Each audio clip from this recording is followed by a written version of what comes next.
Namaste and good evening to all of you. This is Shiv Kumar. I'm part of Indica Academy, consulting editor at Indica today. I take care of the Kannada publications, and today I am very glad to have Nithin Sridhar as my guest. Nithin Sridhar knows the whole Indic ecosystem of India knows Nithin Sridhar quite well. He does not need any introduction from our side. Nevertheless, it's my privilege and honor to introduce Nithin, who is the chief curator of Advaita Academy and has been the chief editor of India Facts in the past. That apart, he is an author of many books which are very popular. I've myself enjoyed reading his works such as Samanya Dharma.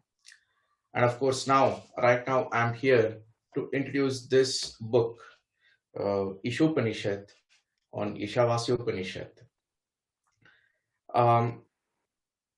Personally, my own journey with Indica Academy, I started reading Nithin's articles on India Facts, which were very insightful and very popular, and that's how I started. So, welcome, Nithin. Thank you, Shiva. Thank you for inviting me. Of course, this book is a very unique book. It was my pleasure to go through it in great detail. Firstly, if you just read the appreciation that is there in the beginning from all the distinguished scholars, the traditional scholars, one will feel very proud. It's a unique book. It is not easy to get that kind of an appreciation, all-round appreciation. A book written in English, which is written with a traditional perspective, fundamentally with Shraddha towards the tradition. And that has been the hallmark of all thought and writing of Nithin Sridhar. What is very important is that Upanishad is a short Upanishad with less number of verses compared to other Upanishads, and that has given Nithin the opportunity to elaborate it in a great detail and represent the Upanishad and its concepts in relationship with all other concepts of the Sanatana tradition that actually matter to us. To do it in a bigger Upanishad would have been a much more Herculean task, but in this book offers that opportunity, and it's a pleasure to read through that, and we will discuss about that shortly. Without much ado, let me pose a few questions to Nithin. Firstly, Nithin, I would like to understand, I'm sure our readers also would like to understand how your own journey with the Upanishads started. End of the day, our life experiences matter a lot more. Yes, thank you, Shiva. Basically, I would say that my engagement Upanishad is a continuation of my rediscovery of Hindu identity and what it means to be a Hindu from that started long back when I was in high school, when I discovered first the Socrates and other Western traditions, and kind of become an atheist for a few years in life. But even when I was an atheist, it never stopped me from searching for truth, so to speak. And that search eventually, in a roundabout way, but I'm thankful for that, because I would not be what I am without that journey. So from being a nominal Hindu, so to speak, to being an atheist who rejected every aspect of Hindu religion and culture, to homecoming, so to speak, to a political identity, and then deeper into cultural, religious, philosophical, and the spiritual identity. So as part of that journey, that a part of that journey was about, of course, reading various things about Hindu history, Hindu philosophy, religion, and so many things. I read a bit here, a bit there, a bit everywhere. That is how my journey happened, and it is still happening like that. But what triggered a more serious study of Upanishad is thanks to social media. Actually, there was a social media debate or discussion, so to speak, with a friend of mine. So basically, the debate was about how Isha Upanishad has been interpreted in a different way. For example, that particular debate was about how Shankara has interpreted versus how Aurobindo has interpreted. And I wanted to know for myself what is actually the truth. I mean, is it really that they both interpret in a very fundamentally irreconcilable way, or it is more about two different ways of looking at the same truth? So thus began my study of Isha Upanishad back in 2012. But it was also the time when I kind of uh, did a homecoming to Vedanta also, because I mean my family, as by family tradition, I belong to Advaita Vedanta Smarta Sampradaya that follows Shankaracharya. But as you know how it is in normal most of the case, I mean this adherence to Sampradaya is mostly nominal. I mean that which we inherit from our family. It is important, but it is not always that people have really an understanding of Vedanta. There are those who have understanding, but there are also those whose allegiance is nominal. And I, from a sadhana perspective, or in my rediscovery journey, I was always, even now, I am very much influenced by the Shakta tradition and with the Shakta Upasana and all. So, because of that influence, I had a kind of misconception about certain doctrines of Shankara's Veda, Advaita Veda. And 2011, 2012 were also the times when those misconceptions were kind of removed by the grace of Bhagavati and Guru. Basically, I stumbled upon a series of lectures delivered by Jagadguru Shankaracharya Sri Sri Bharati Tirtha Swamigal of Sringeri Math during 2011 Chaturmasya. So I happened to stumble upon those videos in YouTube, and funnily that those videos were in Tamil, language I don't really understand much, but due to his grace, I was able to understand his lectures. Even now, I don't understand Tamil much except his lectures. So I began to, through the series of 10 or 12 videos, basically it gives it gives an introduction to anybody who wants to understand Advaita in an authentic manner by removing all sorts of misconceptions that is prevalent. So that kind of triggered, that kind of added to this. I mean, that kind of did a foundation for me to take up a serious reading of serious study of the Upanishad. So with that started my study of Ishavasya Upanishad back in 2012-13. And I remember I was still in construction field. I used to get up at 4 in the morning. It was the first time I started getting up that early. Uh, so I got up 4 in the morning. I used to study every day 2 hours till 6:30 a.m. Take one verse and compare multiple translation, multiple commentaries, compare it with the original and in multiple languages, in Hindi, English, and all, and try to understand each word by word. I mean, I consulted both Shankaracharya's commentary as well as Aurobindo's commentary on the same text, and but I try to understand, arrive at an independent understanding of the text. So, if one reads the commentary that I have written, you would see that I have, it is an independent commentary in the sense that though my view aligns with Shankara's Advaita Vedanta, but that alignment is a result of my own independent study rather than merely a reproduction of what is already said by the great Acharya.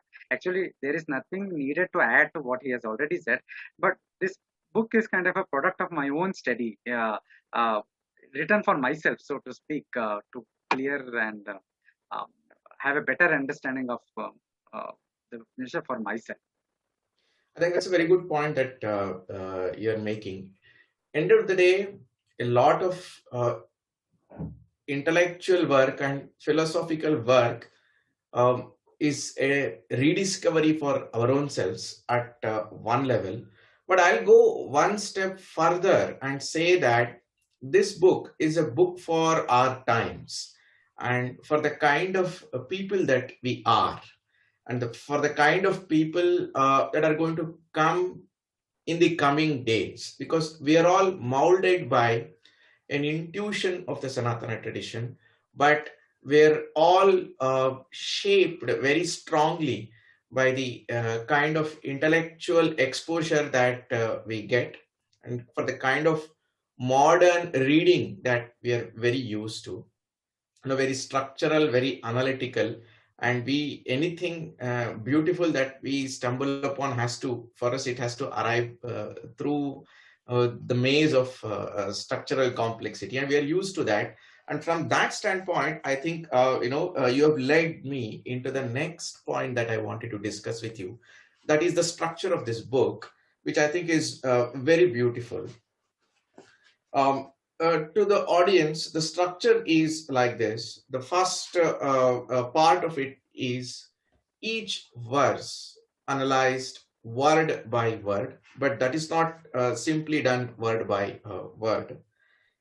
First, the words along with their meanings, followed by a summarized meaning, followed by a high level analysis of the verse and then a detailed analysis of the verse, followed by a detailed summary which kind of synthesizes everything. And I think that is where the self-study of Nithin comes through very, very clearly. This is for each verse. So all the 18 verses, then followed by a very detailed philosophical exposition, organized into 4 chapters, and all those 4 chapters are extremely important. And I know why Nithin has chosen this Upanishad, and what it means for the householder is extremely important, and we'll come to that. And that way, people who are structural, analytical, linguistic oriented, as well as the philosophical oriented, everybody gets their due, as readers. And that's the beauty of this book. A beginner can begin and get a very good glimpse of the entire Upanishad and also the tradition, and get a very good link to develop that curiosity to go further and read other Upanishads and other texts. So now a question to Nithin. Uh, this is not the usual way of presenting an Upanishad. How did you think about going about composing it in this manner? I just want to now I'm talking to the author Nithin, not the Sanatana tradition Nithin. There is some beauty about this kind of an organization. I just want you to develop on that a little bit. Okay. Okay. Basically, I mean, when I was writing, I never thought that it's a very big thing at all. What I realized was when I was studying Ishavasi Upanishad, the importance of commentary tradition. Uh, the real juice, I would say, is in the commentaries, True. not in the Mula text at all. I mean, I'm not saying Mula text is not important. That is the source. That is the most important thing. What I mean is that while, for example, in Ishavasya Upanishad, there are only 18 mantras, but the analysis has taken it to around 200 pages book. So that is so when I was studying the different commentaries, be it Shankaracharya or be it Aurobindo or anybody else, I realized that each word, there is no word in the Shruti or in any Shastra which is misplaced, which is unnecessary, which is meaningless. Every word has a meaning. Every word has a relevance. So the best way to, because see, we are basically a Shastra-based tradition, wherein what is the role of Shastra? It reveals knowledge. It is a pramana, Shastra, right? So when we say that it reveals knowledge, to understand the knowledge that it is revealing, we need to understand what is written in a comprehensive manner to the best of our ability. And the only way to do it is to study that text. So study it line by line, study it word by word. So that was the idea behind. I mean, that is why even in the commentaries, even for example, if you read how Shankaracharya has written a commentary, it is a pada based. That is, it is a word based commentary. Every word he has given an explanation. I barely adopted it into in an English format. Basically, I mean, basically elaborating deeply on every word by word into a separate paragraph where it is needed. And but when I did that, I mean, when I did that in the first verse, Isha Vasam Idam Sarvam and Isha Vasam Idam Sarvam, I felt a need that for the first time readers, when they read this word by word, it is possible they may get lost. So I had to repeat certain things again and again. So you will find certain repetitions which I have been told is a negative in my form of writing. But I think in these subjects like Vedanta or Dharma Shastra and all, this repetition is needed. Otherwise, we will miss the forest while studying the trees, right? So at the end of each verse, I decided I should give a summary which not only summarizes that particular verse, but also connects it to the next verse, or connects it to the whole the philosophy of the whole text itself. So that is why the format is the first is the shloka, then word to word meaning. I would like to clarify here that word to word meaning is basically, it is not grammatically completely correct. There are places wherein the sense has been captured, not the exactly grammatical thing. And it has been brought to my notice that there are few places, there are few mistakes also, and that would be corrected in next edition, some typos and all in the grammatical aspect. But basically, the sense is captured. My intention was to capture the sense of the meaning of the text, and then there is a whole word by word explanation, and finally the summary. So this was organically evolved. I mean, it's not that I actually planned to write it that way, but when I started to write, I started with word by word, and then I felt that a connector is needed, summarizing that particular verse and connecting it to the immediate next verse, as well as contextualizing it, positioning it in the context of the entire philosophy of the text as a whole. So that is how the part one emerged, and I have retained that format in my next book work, in my upcoming work, which is a commentary on the first four shlokas of Manu Dharma Shastra. Only the first four. I have retained that format because I think that is useful. And when I finished writing the commentary proper, then I realized there is a lot of scope to kind of elaborate or place the whole philosophy of the Upanishad in the larger Hindu worldview. Absolutely. And that is very much needed because we have this misconception that Vedanta means leave everything, just go and attain moksha. And we have even greater misconception that no rituals is needed, no preparation is needed. Just know that I am Brahman and everything is over. That is a new age kind of movements that we have. This is a very common perception. And there was a time when even I believed that to know the hidden meaning behind a ritual is enough. Practicing is not needed. So that was a view of mine while in my part of the journey at one point of time. So I wanted to clarify. Because this Upanishad itself clarify. It's not that I am putting something. The beauty of this Upanishad is that it not only deals with the highest truth that is dealt in other Upanishads like Mandukya and all, it also deals in detail about the means to attain it, as well as the preparations that it needed to even start the process. And that preparations has to do with karma and bhakti and everything. So I wanted to highlight these aspects, elaborate these aspects. When I studied the Upanishad, I noticed that there are fundamentally three different teachings that the Upanishad is giving for three different kinds of audience. The one who is already mature, who has developed dispassion, vairagya, and is ready to take the path of renunciation, the nivritti marg.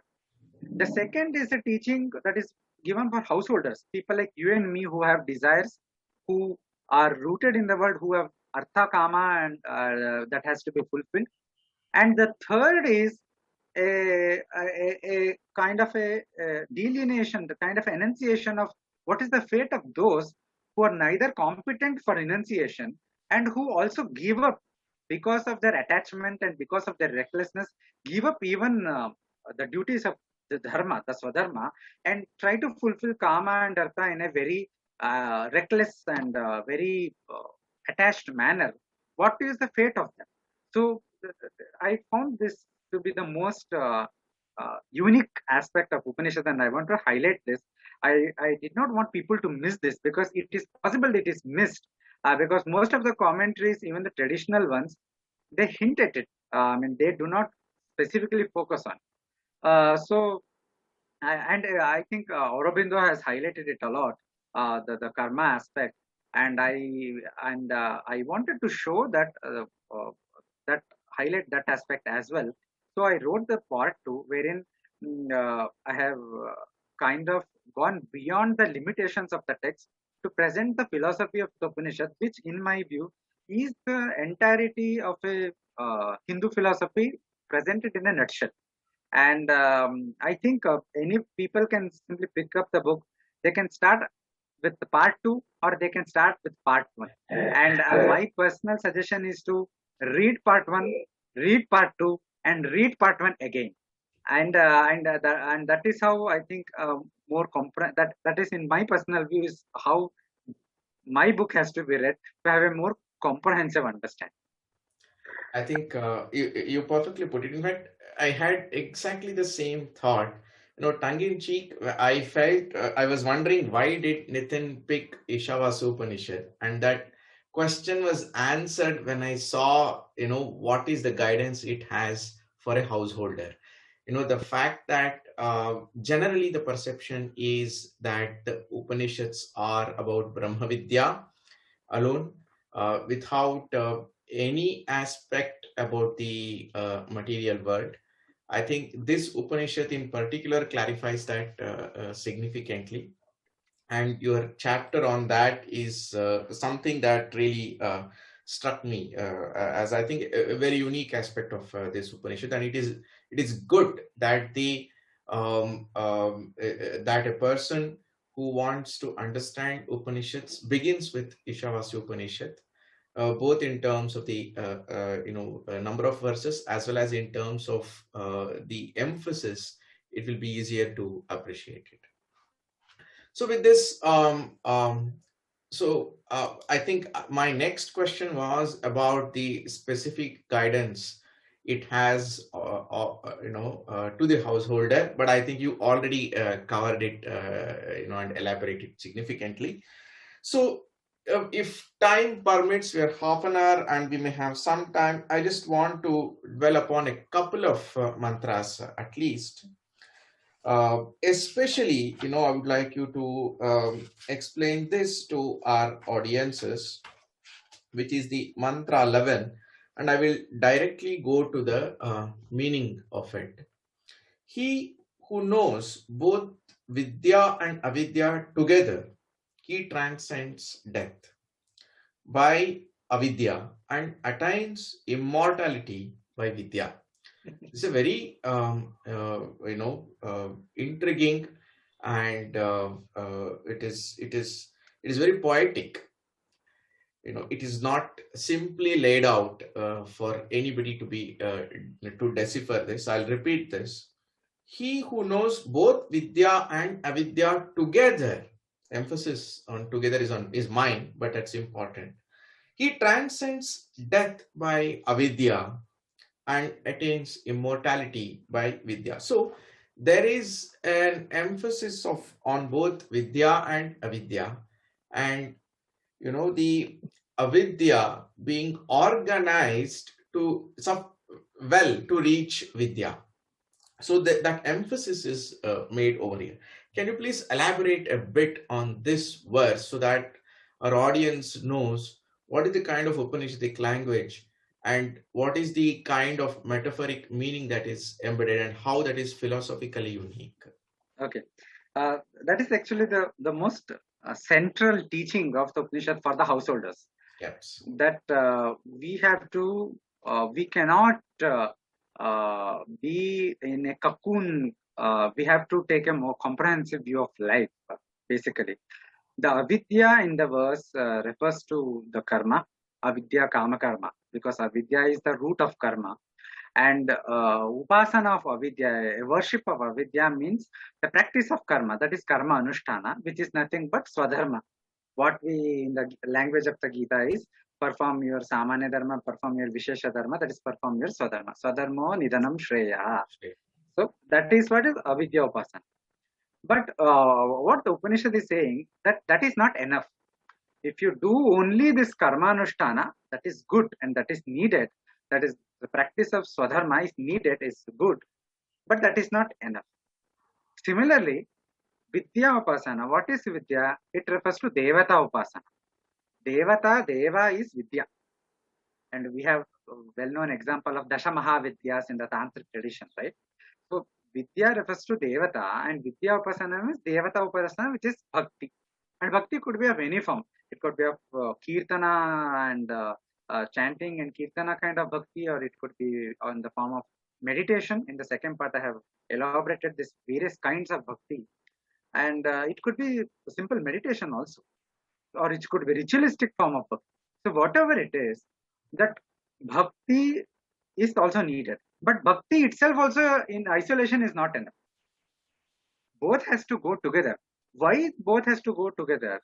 There are two ways of looking at it, and there are two fundamental levels of interpretation of this verse, depending upon whether one is practicing this bhakti and karma, bhakti and swadharma, in a sakama way, that is with desires for fruits, or in a nishkama way, that is without desire for fruits. So the Shruti, the Upanishads say that if you perform your swadharma, your karma anushtana, whatever the Shastra prescribes for a particular person in a particular varna and a particular stage of life, then he will attain Pitruloka after death. So this has to be this is a bigger discussion. I won't go into detail, but basically this has to be about what happens to a jiva after he dies. So as you know, we are a tradition. We believe in rebirth and recycle the again and again in the karmic cycle of birth and death. But one does not get a human body immediately. One has to make a journey. And so if in this life we have concentrated on performing our swadharma, whatever be the swadharma, for some person swadharma could be simply practicing his profession, his or her profession honestly. And for some others, it could be something else. For example, performing detailed yajnas as in case of Brahmana. So whatever be the respective swadharmas, if one performs that swadharma in a honest and diligent and hardworking manner, he will attain Pitruloka after death, which is a good thing. The Pitruloka is the abode of the ancestors, abode of the forefathers. And then after that, he will come back again to this life, again takes a birth, and he has to go through the whole process again. Those who practice bhakti alone, they will go to Devaloka. That is, you have this, that you perform. For example, the Vaishnavites believe that the bhakti towards Vishnu leads them to Vaikuntha, and so different Shivaloka, Vaikuntha, whatever form space you understand it. Basically, the performance of bhakti takes one to Devaloka, Swarga, however you understand it. Basically, in the Upanishad language, takes to Devaloka. But then also, ultimately, you have to return. you have to return back. So when you're doing bhakti and karma in isolated way, either one or the other, then you have to keep coming back and again and again. Why? Because you would not be able to completely overcome the limitations of your existence, of your gross physical existence. The Rina bandhas, the karmic bandhas that are there. For example, if you only do bhakti, the rinas, the karmic bonds that are with people is still there. You have not overcome it. Similarly, if you are simply doing karma, you will never be able to go to Devaloka. You will always go to Pitraloka, which by definition takes you back to this earthly realm. So what the Upanishad is saying, that you have to do it together. Here, Vidya does not refer to the ultimate moksha or Atma Jnana. It refers to Devata Upasana or Bhakti. And it says that you have to do it together, either together in the sense that in the Grihastha or the householder phase, you do it, both of them, or you do karma in your householder phase, Grihastha and then Bhakti in your Vanaprastha. It could be either in a succession or it could be in a conjointly, however it is. When you do it together, what happens? By the force of the karma anushtana, swadharma anushtana, you basically burn away the attachment to this physical realm. And then by the meditation or the bhakti on your deity, you attain that Brahmaloka or the Devaloka on a more permanent basis. That you will not have to return back if your sadhana is mature. I mean, this is a theoretical explanation. It does not mean that everybody who does it immediately attains that. If your sadhana is mature in such a way that your bhakti is mature, your karma is mature and all, then you attain that Devaloka. It could be whatever. For example, in the Bhakti tradition, in the Shakta tradition, we have that Salokya, Sarupya, and there are stages in which the Bhakti process. The first stage of Salokya is attained in a more permanent basis, in the sense that you don't have to return back into the physical world. So this is when you do these things in a sakama manner, with desire that I want to attain Devaloka, I want to attain Brahmaloka and do not want to return back, or I want to attain Pitralokas, like. Now consider this, if you're doing it in a Nishkama Dasha, that is without any desire, but you do only avidya upasana, that is you only do swadharma, that will help you to gain chitta shuddhi, because only when you do your duties, your karmas in a nishkama dasha without desire for fruits, then only your chitta, that is your mind, becomes purified. However, because you have not done bhakti, you do not have a one-pointed concentration. Your mind is still like a monkey. It is always going here and there and everywhere. So there is no ekagra chitta. But on the other hand, you do only bhakti, that is meditation, bhakti, upasana, whatever it is. You will attain one ekagra chitta. And this, when I say bhakti, when I say upasana, I am including even the Patanjali marga. That also comes here. So you have to attain ekagra chitta, but to some extent. But there is no chitta shuddhi, because you are not doing your swadharma. Swadharma nidhanam shreya paradharma bhayavaha, right? That is what Gita says. So you have given up your swadharma. Even Bhagavatam, the Srimad Bhagavatam, which speaks about Bhakti Yoga, even it says that one can give up swadharma only when bhakti has matured to such a state that you have developed vairagya. Without that state, you cannot give up karma. So that is what this is basically. You cannot develop vairagya without chitta shuddhi. For that, you have to do your swadharma. So you do bhakti in isolated manner, in a nishkama form, then you attain ekagra chitta, but no chitta shuddhi. You do karma anushtana, dharma anushtana in isolated form, in a nishkama bhava, you attain chitta shuddhi, but there is no ekagra chitta. When you do it together or in succession, however you see it, then there will be chitta shuddhi and then there will be ekagra chitta. When you have both of them, then you will have the basic competencies required to practice Vedanta, required to practice Jnana Yoga, which is called a Sadhana Chatushtaya, Viveka, Vairagya, and Shatka Sampati, which includes Uparati, Titiksha, and all those things, 6 qualities, Sama, Dama and all, that is Indriya Nigra, etc. So without Ekagrachita, Indian Nigra is not possible. And Viveka, Vairagi is not possible without Chitta Shuddhi. So you develop these qualities as a result of continuous practice of karma and bhakti, dharma and bhakti.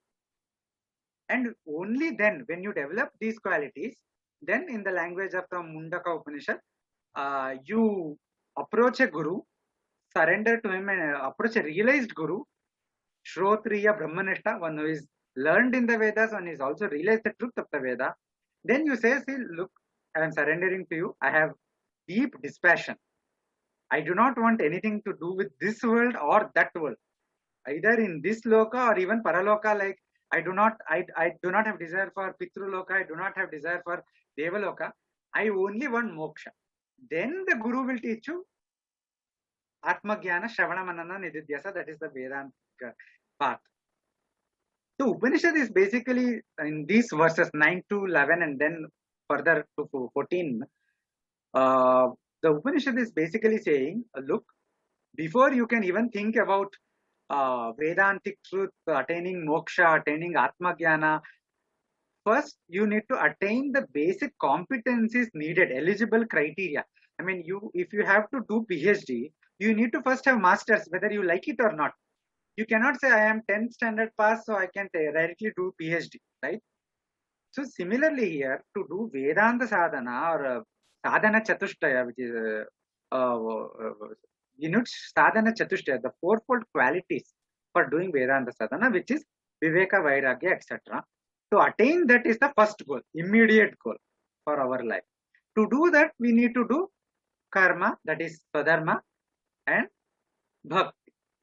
So that is the gist, and this is the gist I wanted to highlight a lot in my book, because this is completely missed, as I said earlier, that Aham Brahmasmi, everything is Brahman, and so I don't need to do anything. That is a misconception. Without Chitta Shuddhi, you cannot attain anything. So Karma Anushtana, Bhakti Sadhana is most important. I think fantastic. What is really astounding is that every single verse, every single mantra in this Upanishad, becomes a reason for us to undertake a very long journey into multiple concepts and relate all of them. And I was just listening to you and trying to focus on number of concepts you touched upon, which may not have been directly mentioned in those mantras, but all of them will become extremely important to understand this mantra in its completeness. And I think that's it. I wanted to dwell upon that a bit. I think you already dwelled upon it more than sufficiently. I think that is an important aspect that everybody should, an Upanishad reader should appreciate, that, you begin with an Upanishad and you will go all the way everywhere into the Sanatana traditions and link them with various concepts. So the book is, a pretext to go everywhere. That is important, actually, because our books are not explanatory books. They are frameworks through which you actually have to undertake that journey. So that brings me to a different kind of a question, more academic kind of a question, but also very important for, in our times, for us to know what are the different interpretations of this Upanishad in various sampradayas, various philosophies of ours. For example, Aurobindo and Adi Shankara, themselves, what are the key differences? And then other sampradayas. I think it's important for us to appreciate that diversity, the relationship, the commonalities, and where they diverge. My study was mostly focused on interpretation of Shankaracharya and Aurobindo to some extent. I did consult few other independent modern interpretations as well, which were highly disappointing to me. I mean, wherein the way they have interpreted, especially the verses from 9 to 14, which is the key point of contention, the way the term avidya has been interpreted to mean simply ignorance. You have to get over ignorance. You have to indulge in ignorance, and I completely found them very shallow. But I think I might have it. It's been many years now. Actually, I this this this would have been my first book actually if it had been published in a I had completed in a timely manner. But it took me a lot of years. The first half I wrote in 2012-13, second half in 2016-17, and finally edited it in 2018-19. So but I remember that I had a bit consulted a bit about Madhva tradition, the Advaita tradition as well, but not in detail because I do not fundamentally subscribe to the Advaita Vedanta. I have deep respect to Madhvacharya, and on a non-Vedantic context, I have referred to his work once in a while. But on the interpretation of Upanishad, I am in the what should I say? I am in the camp of the Advaita through and through. Uh, but yeah, I did consult Shankaracharya extensively, extensively, but also Aurobindo in considerable depth. But there is a divergence in between them in the sense that in the way, see, what I felt when I studied these two key people was that the text itself uh, has a scope for a multiple interpretation, and I do not consider these interpretation as contradictory. At least between Aurobindo and Shankaracharya, I can say with some confidence that they are not really contradictory, but they are approaching the same issue from a different standpoint.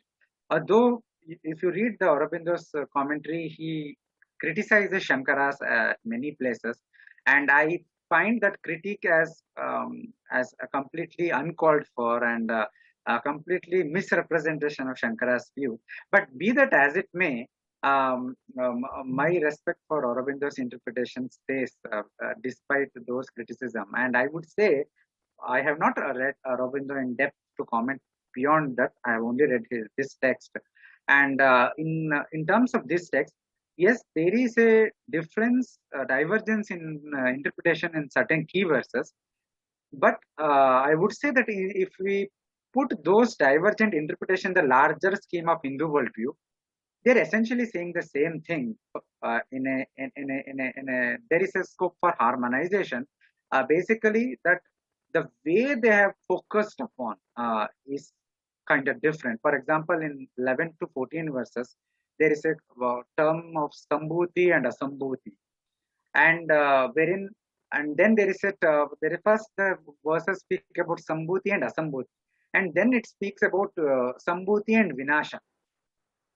Now, how whether the sambhu what do the sambhuti and vinasha in the second half of the verse, whether it corresponds to whether the vinasha corresponds to asambhuti or whether it corresponds to sambhuti is a debate, and different people have even Vaishnavacharyas and all, they have interpreted in a different way, and I would say that both interpretation are in a sense valid from some perspective, though my personal preference, because of my personal reading, is to Shankaracharya's interpretation, wherein he has taken the Sambhuti in the second part as actually referring to a Sambhuti, and Vinasha as actually referring to Sambhuti.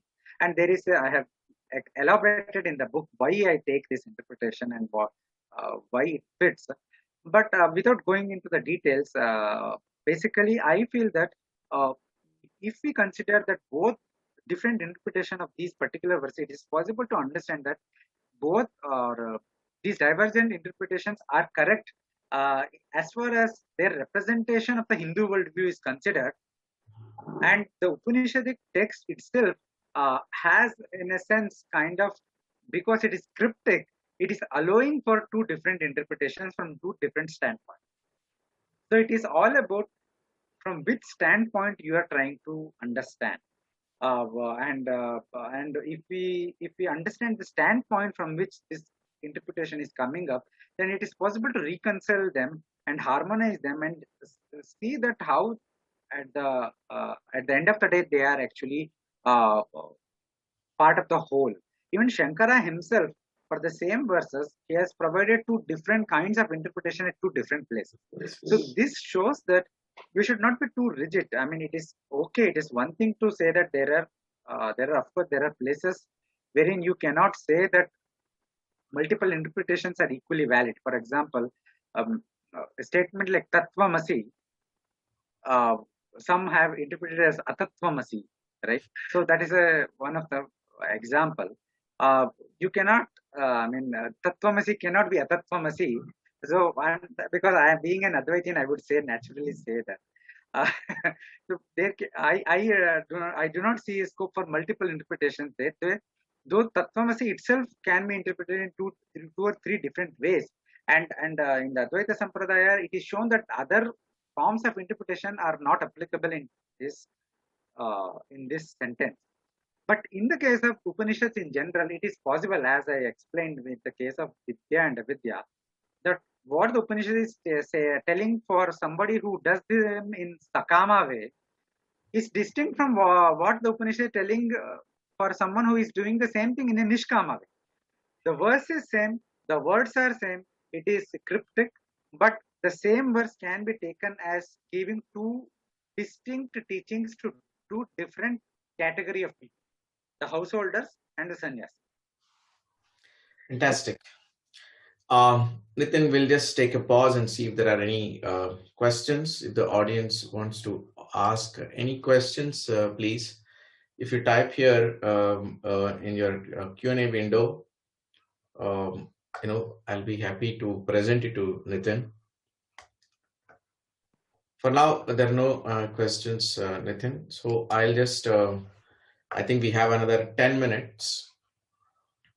I'll just move to, there is one question, just hold on.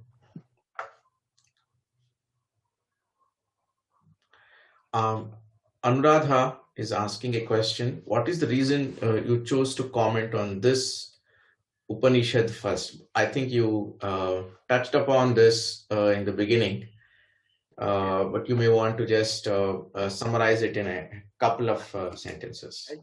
As I said in the beginning, I mean, it was basically accidentally happened in the sense that my study of Upanishad grew out of a discussion on social media with a friend, and that discussion happened to be on this particular Upanishad. So that's why I took it up for a deeper study. But yeah, of course, when I was studying it, I had no plan to actually write something about it. That writing was a decision that happened after I studied the Upanishad, and I realized that this has so many concepts, so many teachings, all kind of the bird's eye view of the entire Hindu philosophy or entire Hindu worldview, uh, put into a simple 18 verses. So that was the reason. Basically, the reason was to share what I discovered by my self study with others. And why this particular Upanishad? That it happened quite accidentally. But why I picked up to write it, because of the fundamental nature of the teachings. Unlike other Upanishads, it does not. Many other Upanishads give a teaching which is very much relevant as a practice to only the sannyasins. It is not that others cannot or should not study Vedanta. I say everybody should study Vedanta. In fact, as a chief curator of Advaita Academy, I am trying my best to make Advaita accessible to each and everyone in an authentic format. But there is two things: understanding at an intellectual level what is Vedanta, and to actually be able to practice it. To practice it, we need to have, as I explained earlier, the sadhana chatushtaya and all. To attain that, we need to have bhakti and karma, etc. And that is what this Upanishad is teaching. The other Upanishads, for example, Kena Upanishad, Katha Upanishad, Mandukya Upanishad, or Taittiriya Upanishad, they do not elaborate on these aspects. they focus on the ultimate teaching, the Brahma Vidya. They do not elaborate. They do speak about here and there, of course. They do definitely speak about Brihadaranyaka and Chandogya, etc.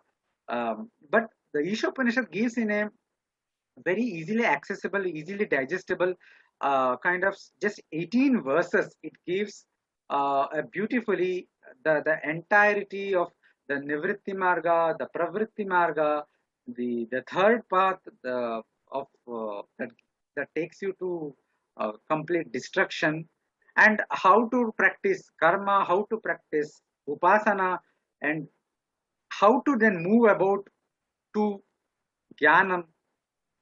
So it's kind of a, I say it's a handbook of entire Hindu Dharma. Isha Upanishad is a handbook of entire Hindu Dharma, and that is perhaps the reason You why get I. that sense when you read the book. You get that sense actually. So thanks, Nithin, and that brings me to a couple of last questions. So can we reasonably say that it is youngsters could start their Upanishad journey by Ishavas Upanishad, or would you say there are other ways to start as well? See, I think for youngsters, I would say start anywhere you can. I mean, Isha Upanishad can definitely be a starting point, and when I was writing the book, I always had this in mind.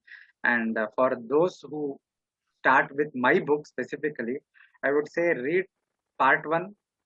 You may not understand some many things because you're new to this. Then read part two, and then read part one again. But that need not be the first starting point at all. Uh, because I remember my starting point was reading one website called Hindu Wisdom, reading everything that was there in that website. That was created by one wonderful lady, Sushma Londe. She's based in US. It's still there. I think you can search it. She brought out a book also based on that content as a tribute to Hinduism. So my starting journey into Hindu Dharma was that website. But the main thing is to never stop. You start somewhere, and when you start, you may not understand many things. You may think many things that you understand it, but over the time you may change your understanding. And so until you attain some form of maturity, that change will always happen. And even after forming maturity, there will always be scope of change, you know. And so you keep reading whatever you can. And if you can find a guru, go to a guru, learn Upanishads, learn the Vedanta, and you have Advaita Academy, wonderful platform. We have more than 10,000 videos on various texts, starting from the beginner level videos to very advanced level texts. And you can start there. You can start listening one video a day, one video a week. The point is to start something. And that starting point need not be even Vedanta. It can be any entry point, could be anywhere. But the important is start. And my other books, my first book was Musings on Hinduism, which was also kind of uh, presented Hindu Dharma in a nugget format. And that's a unique in a book. Basically, it was collection of writings, wherein many of the writings are not essays. There are bullet points. So that could be a starting point. My book Samanya Dharma could starting point. This Ishopanishad could definitely be a starting point, especially for Vedanta. But my suggestion is start somewhere, and that is most important rather than where. Somewhere is most Nithin, there is one question. I just want to read it. Quite an intense question, I must say. There is a shift in Shri Atul Sinha asks this question.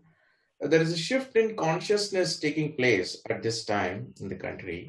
Many have dived into scholarship of our Shastras. However, thinking is required on how to apply the wisdom in modern times, making a shift from materialism to spiritualism.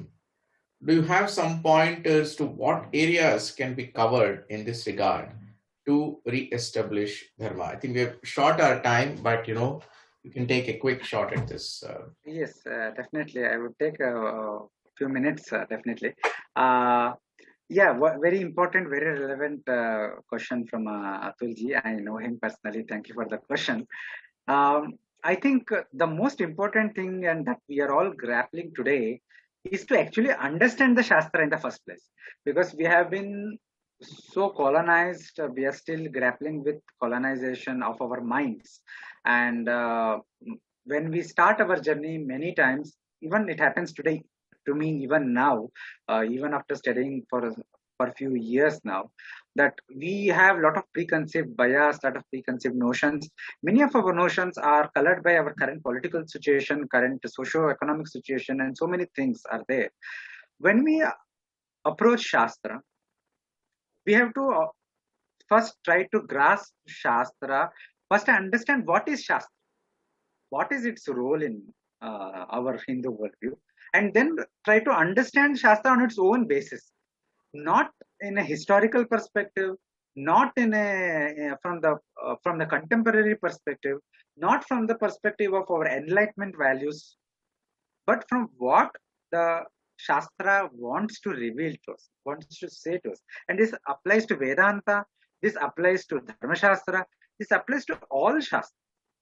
And that is where the biggest challenge today is, because uh, more than the Vedanta, thankfully, we have still authentic commentaries in Vedanta tradition. We have authentic acharyas teaching Vedanta in English, in Indian languages, in every way. But more this problem is, your question was about establishing dharma. But what is the source of knowing dharma? That is a fundamental question that nobody wants to ask. Everybody says, I'm working for Sanatan Dharma. I want to establish Dharma. I want to do this for Dharma, do that for Dharma. But when it comes to what is the source of Dharma, they jump upon and say that no, Smritis are not source of Dharma. Dharma Shastra is not source of Dharma.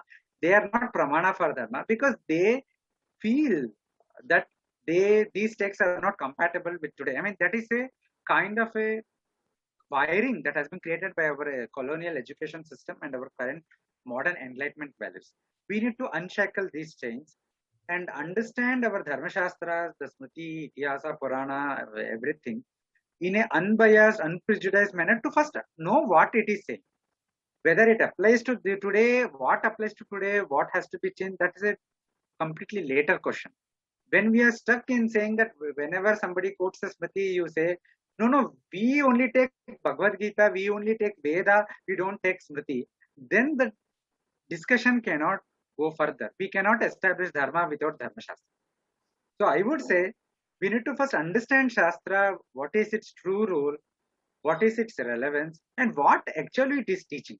And only then we can even think about how to contextualize those teachings to our current time. And my attempt has been to do to the limited extent possible, be it in the issue of menstruation, be it in the issue of abortion, be it in the issue of any other controversial issues that I have taken. I do not say that my view is the final view on the issue from a dharmic perspective, but I try to bring a dharmic perspective to at least a table for discussion. Now we have laws related to marriage, laws related to abortion and everything, which are passed by taking only, for example, on considered such as medical science and modern Western liberal values, feminist values, and so on, so forth. But there is no uh, the dharmic perspective is not even getting a chair on the table of discussion, and that has to be done first. So when we think about, I do not think Vedanta separate, Dharma Shastra separate. For me, the entire worldview is based on Purushartha Drishti that our Shiva has written enormously again and again. I and he may disagree on very minor technical issues, but be that as it may, the fundamental issue is we need to develop Shastra Drishti, Shraddha towards our Shastra as a Pramana Shastra, as a source of Pramana, as a source that reveals certain knowledge which cannot be attained through Pratyaksha, that is direct perception or inference, logic, or whatever other. When this understanding becomes very, very clear in our mind, then we will not bring social justice arguments, will not bring new age arguments, when we are discussing Shastra. Then we will be truly be able to decode what the Shastra says, what dharma is, what adharma is, and then we can contextualize it, and then we can create a series of discourse in the society, in the academia, in the level of policy, in everywhere. See, application comes afterwards. First, clarity on fundamental tenets has to come, and that is missing. We have that clarity on certain sampradaya, certain aspects of our tradition, but clarity is missing in other traditions. And that clarity has to come first. And then definitely, I think it is most needed of our times. And I'm hopeful that in the next 50 years, perhaps things will change as more and more people are attracted or come to Dharma. At least some of them will be genuine enough to leave out their prejudice, leave out their misconceptions, and study Shastra for what it is, and then interpret it in a way and contextualize it in a way that is useful to us here and now. And there is sky is the limit for such contextualization. Excellent, Nithin. Uh, I think Purushartha is the core and foundation of everything. And it's great to end this discussion leaving that message to the audiences. I think to the audiences, I would like to say just one thing, that the book is a 360 degree of the Upanishad in a very, in 200 pages. And I really wish that generations stay take to this Upanishad studying. As you said, the starting point can come from anywhere. And also, I've been one of the beneficiaries of the videos of the Advaita Academy. I think outstanding videos in Advaita on one side. So many other Shastric aspects are there, on Advaita Academy. That is also something that everybody needs to appreciate. So thanks for coming on to this platform and discussing Ishavasya Upanishad with all of us. I wish the book a great journey, and I also wish that many more books come from you and brighten the Indica ecosystem that we are all trying to build. Thank you so much. Thank you, Shiva. It was a wonderful session. And I would just like to say that the book has been published by Subbu Publishers, Yes. and it's available on Amazon, Hindu eShop, and on the publisher website as well. So I hope more and more people will read the book. Thank you again. Thanks. Namaste. Thanks to all our audience. Namaste. Have a great weekend, and wish you all a great time reading the book. Dhanyavad.